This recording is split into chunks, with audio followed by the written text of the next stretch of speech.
Assalamualaikum warahmatullahi wabarakatuh. Baiklah, saya di sini akan mempresentasikan materi reksadana konvensional dan reksadana syariah. Nama saya Muhammad Ramdan, NIM saya 1751028, tugas kuis analisis sekuritas G. Baiklah, itu saja perkenalan dari saya. Untuk mengetahui lebih lanjutnya dapat kalian saksikan video berikut ini.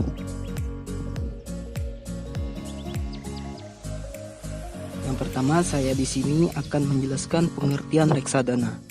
Dilihat dari asal kosakatanya, reksadana berasal dari kosakata, yaitu reksa yang berarti jaga atau pelihara, dan dana yang berarti kumpulan uang. Dengan demikian, reksadana dapat diartikan sebagai kumpulan uang yang dipelihara bersama untuk suatu kepentingan. Nah, jadi intinya, reksadana itu adalah produk keuangan di mana banyaknya para investor yang mengumpulkan dana tersebut menjadi satu, kemudian diserahkan kepada pihak lain, yaitu perusahaan yang menjadi manajer investasi untuk diinvestasikan ke berbagai instrumen keuangan yang lainnya, seperti saham, obligasi, dan pasar uang. Yang selanjutnya, jenis-jenis reksadana. Jenis reksadana akan menentukan kemana uang kita akan diinvestasikan. Jenis reksadana yang berdasarkan portofolio dapat dibedakan menjadi beberapa bentuk sebagai berikut. Yang pertama adalah reksadana pasar uang, yang merupakan reksadana yang hanya melakukan investasi pada efek yang bersifat utang dengan jatuh tempo kurang dari 1 tahun, dengan tujuan untuk menjaga likuiditas dan pemeliharaan modal. Jika kita masuk ke dalam reksadana pasar uang, maka uang kita akan diinvestasikan ke deposito dan sertifikat Bank Indonesia. Yang kedua adalah reksadana pendapatan tetap. Adalah reksadana yang melakukan investasi sekurang-kurangnya 80% dari aktivanya dalam bentuk efek bersifat utang. Tujuan reksadana ini adalah menghasilkan tingkat pengembalian yang stabil. Jika kita masuk ke dalam reksadana pendapatan tetap, maka mayoritas uang kita akan diinvestasikan ke obligasi atau surat utang. Yang ketiga adalah reksadana saham. Reksadana saham adalah reksadana yang melakukan investasi sekurang-kurangnya 80% dari aktiva dalam bentuk efek yang bersifat ekuitas. Reksadana ini memiliki resiko yang tinggi dari dua reksadana sebelumnya, namun menghasilkan tingkat pengembalian yang tinggi pula. Jika kita masuk ke dalam reksadana saham, maka 80% uang kita akan dibelikan saham. Yang keempat adalah reksadana campuran. Adalah reksadana yang melakukan investasi dalam bentuk efek bersifat ekuitas dan efek bersifat utang. Jadi, jika kita masuk ke dalam reksadana campuran, maka uang yang kita investasikan bisa masuk ke obligasi, saham, dan deposito. Selanjutnya, sifat-sifat reksadana. Reksadana juga memiliki beberapa sifat yang tidak dapat dipisahkan. Sifat-sifat tersebut adalah reksadana tertutup dan reksadana terbuka. Yang pertama, reksadana tertutup adalah reksadana yang tidak dapat membeli saham-saham yang telah dijual kepada pemodal. Jadi artinya, pemegang saham tidak dapat menjual kembali sahamnya kepada manajer investasi apabila pemilik saham hendak menjual saham. Hal ini harus dilakukan melalui bursa efek tempat saham reksadana tersebut dicatatkan. Yang kedua adalah reksadana terbuka, yaitu reksadana yang menawarkan dan membeli saham-sahamnya dari pemodal sampai sejumlah modal yang sudah dikeluarkan. Pemegang saham jenis ini dapat menjual kembali saham atau unit penyertanya setiap saat apabila diinginkan. Manajer investasi reksadana melalui bank kustodian wajib membelinya sesuai dengan NAB per saham pada saat tersebut. Bentuk-bentuk reksadana. Berdasarkan Undang-Undang Pasar Modal Nomor 8 Tahun 1995 Pasal 18 Ayat 1, bentuk hukum reksadana di Indonesia ada dua, yaitu reksadana berbentuk perseroan terbatas atau PT Reksadana dan reksadana berbentuk kontrak investasi kolektif atau disingkat KIK. Yang pertama, reksadana berbentuk perseroan atau corporate type. Suatu perusahaan perseroan terbatas yang dari sisi bentuk hukum tidak berbeda dengan perusahaan lainnya. Perbedaan terletak pada jenis usaha, yaitu jenis usaha pengelolaan portofolio investasi.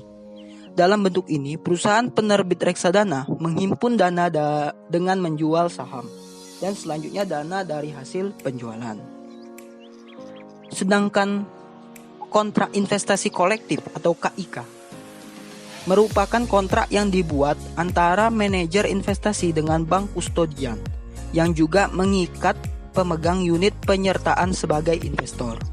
Melalui kontrak ini, manajer investasi diberikan wewenang untuk mengelola portofolio efek dan bank kustodian diberikan wewenang untuk melaksanakan penitipan dan administrasi investasi. Selanjutnya, mekanisme kerja reksadana. Mekanisme kerja yang terjadi di dalam reksadana selain melibatkan manajer investasi, bank kustodian, dan investor, juga melibatkan pelaku perantara di pasar modal dan di pasar uang, serta pengawasan yang dilakukan oleh otoritas jasa keuangan. Berikut ini beberapa peran yang dilakukan oleh beberapa orang yang terlibat di dalam reksadana. Yang pertama adalah investor. Investor ini merupakan orang yang menginginkan keuntungan di masa depan nantinya. Oleh karena itu, investor di dalam reksadana ini terbagi menjadi dua, yaitu investor institusi dan investor individu. Selain itu, ada otoritas jasa keuangan yang mana berperan sebagai lembaga yang mengawasi dan mengatur jalannya reksadana ini dengan baik, khususnya untuk perlindungan nasabah. Jadi yang diutamakan oleh Badan Otoritas Jasa Keuangan ini adalah nasabah dapat dilayani dengan sebaik mungkin, jangan ada investasi bodong, dan jangan sampai ada penipuan. Selanjutnya adanya manajer investasi. Manajer investasi ini bentuknya perusahaan bukan perorangan. Jadi perusahaan yang telah memiliki izin dari otoritas jasa keuangan untuk membuat reksadana dan mengelola reksadana sehingga hasilnya bagus. Kemudian agen penjual atau perantara adalah pihak yang diberikan izin oleh otoritas jasa keuangan untuk memasarkan reksadana dan mereka juga harus memiliki izin baik secara perusahaan maupun orang-orangnya. Jadi setiap orang harus memiliki sertifikasi atau surat sertifikasi sebagai penjual reksadana agar para pelaku atau perantara ini tidak melakukan kesalahan di dalam penjualan reksadana. Dan yang terakhir adalah bank kustodian. Bank kustodian merupakan bank yang akan menyimpan semua uang yang telah diinvestasikan. Maksudnya ketika kita ingin berinvestasi di reksadana, maka kita tidak akan langsung mentransfer uang kita ke manajer investasi. Akan tetapi dana investasi tersebut akan kita transfer ke bank kustodian yang mana telah ditunjuk oleh manajer investasi. Hal ini bertujuan agar uang yang kita investasikan tersebut itu menjadi aman, sehingga nasabah tidak perlu khawatir uangnya akan hilang atau dicuri. Baiklah, selanjutnya saya akan menjelaskan keuntungan yang akan diperoleh ketika para investor menanamkan modalnya pada reksadana. Reksadana memiliki beberapa manfaat yang menjadikannya sebagai salah satu alternatif investasi yang menarik. Antara lain, 1. Dikelola oleh manajemen profesional. Pengelolaan portofolio suatu reksadana dilaksanakan oleh manajer investasi yang memang mengkhususkan keahliannya dalam hal pengelolaan dana. Peran manajer investasi ini sangat penting mengingat para pemodal individu itu pada umumnya tidak memiliki waktu atau kesempatan dalam hal melakukan riset secara langsung dan juga mengakses informasi ke pasar modal. Maka dari itu mereka lebih memilih reksadana ini karena segalanya itu dilakukan oleh manajer investasi. Yang kedua, diversifikasi investasi. Diversifikasi atau penyebaran investasi yang terwujud dalam portofolio akan mengurangi resiko, tetapi tidak dapat menghilangkan. Karena dana atau kekayaan reksadana diinvestasikan pada berbagai jenis efek, sehingga resikonya pun juga tersebar. Yang ketiga, transparansi informasi. Reksadana wajib memberikan informasi atas perkembangan portofolionya dan biaya secara kontinu, sehingga pemegang unit penyertaan dapat memantau keuntungan, biaya, dan resiko setiap saat. Pengelola reksadana wajib mengumumkan nilai aktiva bersih setiap hari di surat kabar, serta menerbitkan laporan keuangan tengah tahunan dan tahunan secara prospektus secara teratur, sehingga investor dapat memonitor perkembangan investasinya secara rutin. Yang keempat adalah likuiditas yang tinggi. Agar investasi yang dilakukan berhasil, setiap instrumen investasi harus mempunyai tingkat likuiditas yang cukup tinggi. Dengan demikian, pemodal dapat mencairkan kembali unit penyertaannya setiap saat sesuai ketetapan yang dibuat masing-masing reksadana, sehingga memudahkan investor mengelola kasnya. Reksadana terbuka wajib membeli kembali unit penyertaannya sehingga sifatnya sangat liquid. Yang kelima, biaya rendah. Karena reksadana merupakan kumpulan dana dari berbagai pemodal dan kemudian dikelola secara profesional, maka sejalan dengan besarnya kemampuan untuk melakukan investasi tersebut akan menghasilkan pula efisiensi biaya transaksi. Biaya transaksi akan menjadi lebih rendah dibandingkan apabila investor individu melakukan transaksi sendiri di bursa. Yang keenam adalah pelayanan bagi pemegang saham. Reksadana biasanya menawarkan daya tarik kepada pemegang sahamnya, misalnya dengan menjanjikan untuk melakukan reinvestasi terhadap dividen dan capital gain secara otomatis yang sebenarnya diterima oleh nasabah. Selain keuntungan, reksadana juga memiliki kerugian atau resiko. Untuk itu, investor harus mengenal jenis-jenis resiko yang berpotensi timbul apabila membeli reksadana. Resiko-resiko tersebut antara lain: 1. Resiko berkurangnya nilai unit penyertaan.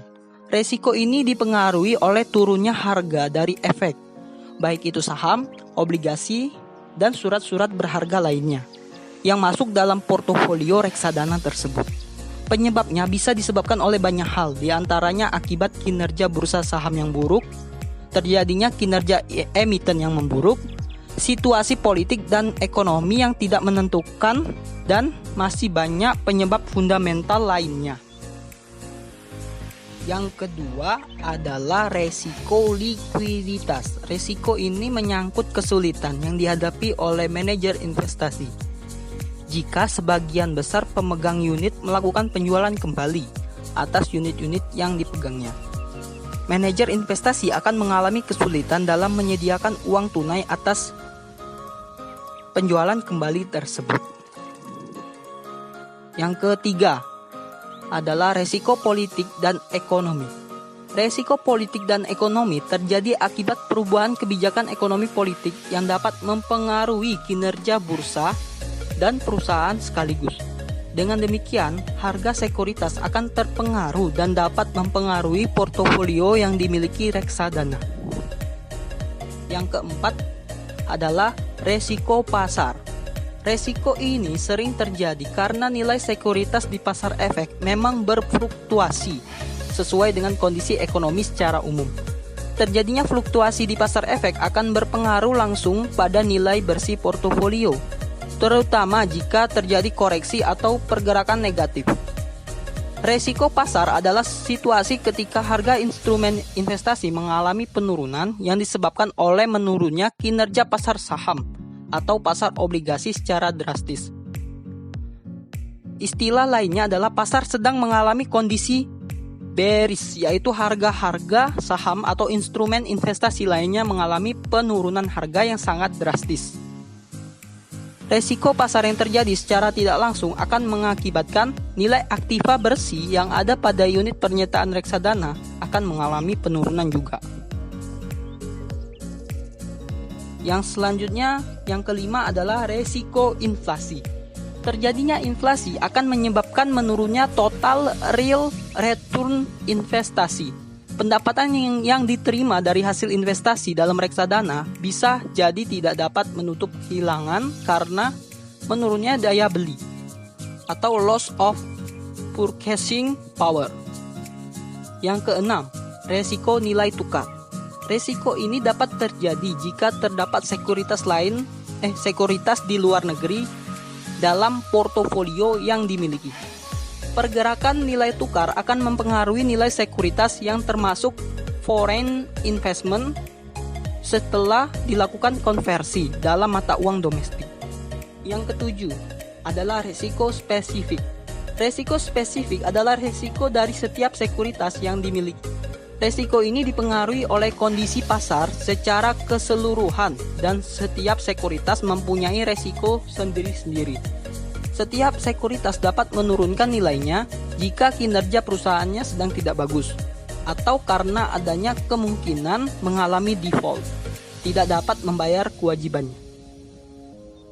Baiklah, selanjutnya saya akan menjelaskan reksadana syariah.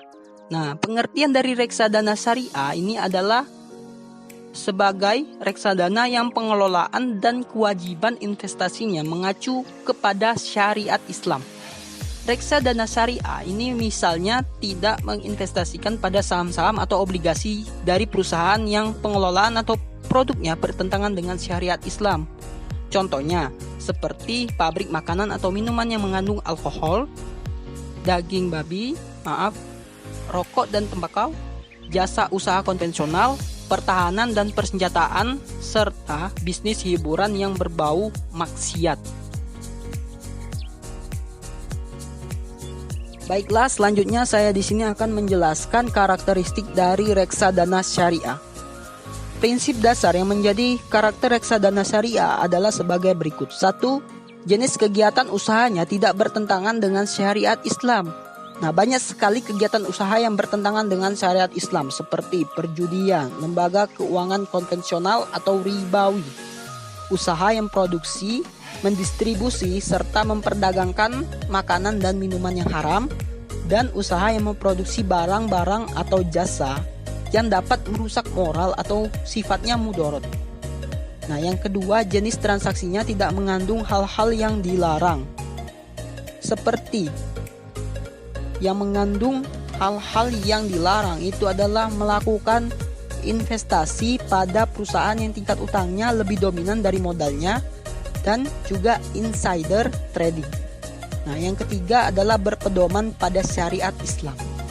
Jadi prinsip aturan investasi hanya pada efek-efek dari perusahaan yang kegiatan usahanya atau kegiatan utamanya adalah sesuai dengan pedoman yang ada di dalam syariat Islam.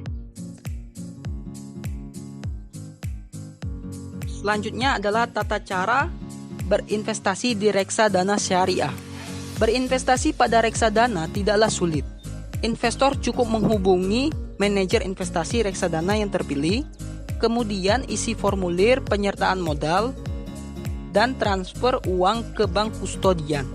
Setelah itu, investor mengirimkan bukti setor dan formulir yang telah diisi kepada manajer investasi. Investor akan mendapatkan tanda bukti penyertaan modal di reksadana yang dikirimkan langsung ke alamat investor.